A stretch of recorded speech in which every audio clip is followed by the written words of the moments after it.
What's going on, everybody? Welcome back to the channel. It's Jackson. The Colts have officially entered stage 3 of our tank by starting Nick Foles. Powers here, and shout out to my dad for that nickname. And today, we're here to talk about the Indianapolis Colts versus the LA Chargers game on Monday Night Football. And if you didn't watch this game, congratulations, because you didn't miss much. There was not a whole lot that happened in this game.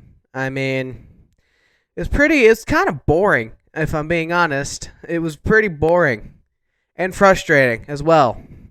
So let's just go ahead and go over the game real fast, and then I'll talk for a little bit. I don't have as much to say this time, so thank the heavens for that if you guys hate hearing me talk. If you hate hearing me talk, why are you watching this anyway? But that's besides the point. Let's just get into the game. So the game starts off. The Colts get the ball first and don't do anything.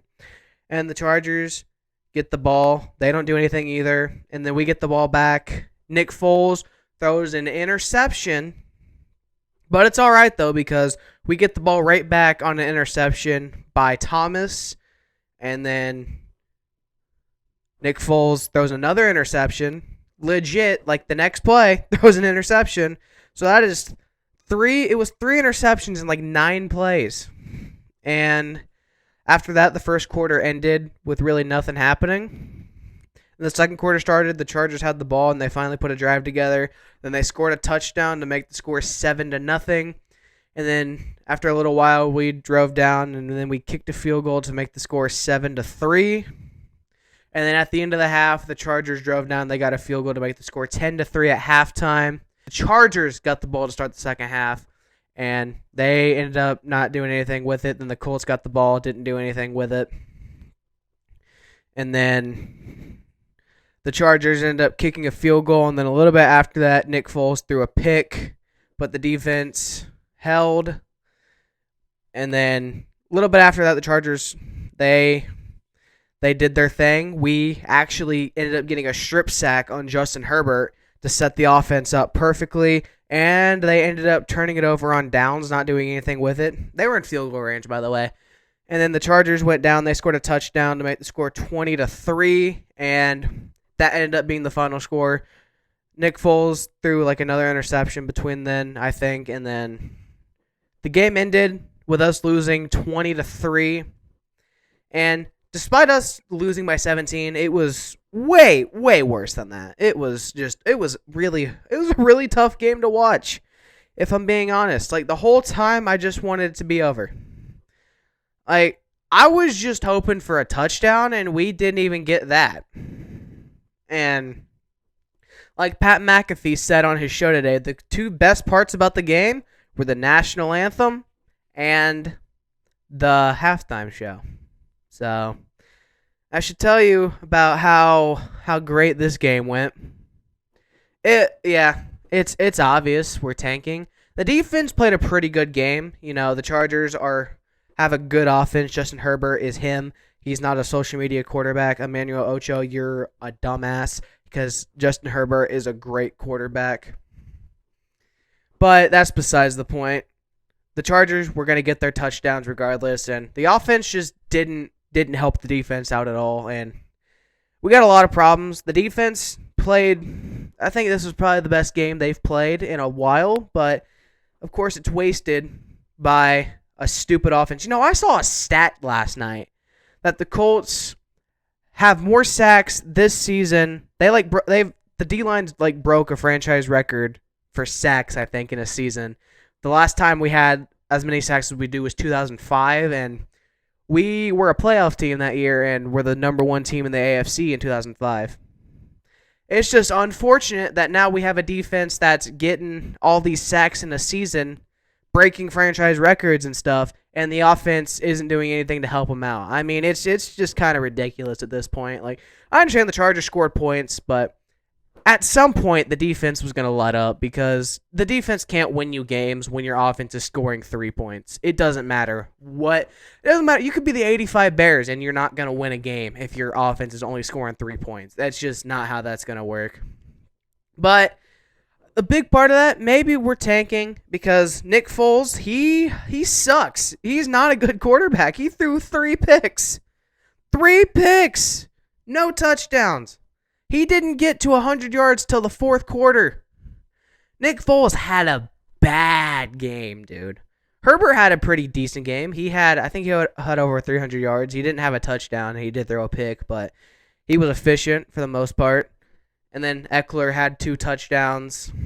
I think they had 2 rushing touchdowns. I know that for sure. I know Eckler had got 1. I don't know if he got both. I think the second one was from. I think Eckler had them both. Correct me if I'm wrong down in the comments, but I think Eckler had them both. But there's nothing else to really say about this. The crowd wanted Ellinger really badly to play, but he didn't. Even the commentators, Joe Buck and Troy Aikman, were out here saying that they should give Sam Ellinger a chance. And I'm just like, that's the first thing Troy Aikman's ever said that I agree with. Because it needed to happen. Sam Ellinger should have gotten a chance. They should have at least thrown him in there for a couple plays at the end of the game just to see what happened. But no, we decided to go with Nick Foles the entire game, and our offense was just bad. Like, they put Nick Foles in there. They said they were going to take some deep shots, and oh boy, did they. They weren't completed, though. I think at one point Nick Foles was 1 for 7 with 2 interceptions on passes longer than 10 yards. That's just ridiculous, bro. Like, what the hell are you guys doing?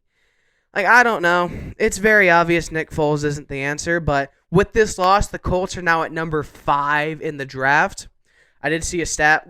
We won't be able to get the number 1 pick by just losing out because of the strength of schedule, but we can still get the second pick with some help with us losing out and the Bears winning some games and some other things happening. The best pick we can get is number 2, and the lowest pick we can get is number 11. So we're guaranteed top 11 pick, which will be good because a lot of the teams that are in the top 10 don't need a quarterback. Like, where the Colts are right now, the only team ahead of us that really needs a quarterback is the Texans, and we'll see how that goes. And if the Bears end up getting the number 1 overall pick, I did hear that they're willing to trade it, and we could potentially be the team that trades for it and drafts Bryce Young. We'll see. We'll just see what has to happen. But I don't really care who we draft. I saw a graphic.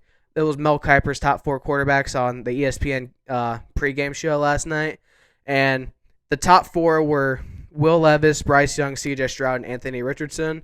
And I would be fine with any of those guys. I would take any one of those to be the starting quarterback for the Colts. I think all of those have the best talent to be an NFL starting quarterback. I think they all have the talent to do it. In my order, the order I would have them in, I'd have Bryce Young at 1, Will Levis is 2, I think C.J. Stroud is 3, and then Anthony Richardson's number 4. Mel Kiper had Will Levis at number 1. I think Will Levis is number 2. I think he's the number 2 best quarterback available. Because Bryce Young, he's just a different animal, bro. Like, just from watching his college highlights, he reminds me a lot of Patrick Mahomes. And I kind of want Patrick Mahomes like quarterback on this team because that's what the Colts need. The Colts need a mobile quarterback really badly because I feel like that's just going to really help us because that's going to open up Jonathan Taylor to run a lot more. And it's going to help us a lot. I feel like the O-line it's going to get better. Reinman's still a rookie. We just need to stick with the same 5 next year and just see if it works out. Give them an offseason to work together and then see what happens. And, yeah, like I said, it's pretty obvious the Colts are going full-on tank mode. So we'll see what happens here. But that's really it. Also, we could get Sean Payton next season. That would be great. I want Sean Payton or Jim Harbaugh. Those are my desired head coaches to have. And Sean Payton did like a tweet from a Colts fan asking him to fix the problems with our team. So I'm not going to say that means anything, but it would be kind of cool to see Sean Payton coaching the Indianapolis Colts. So we'll see what happens. But I'm just going to end the video by saying this.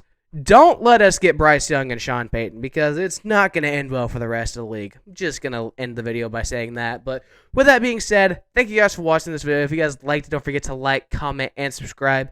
and turn on the bell notifications, and follow everything in the description box. See you guys next time. Bye.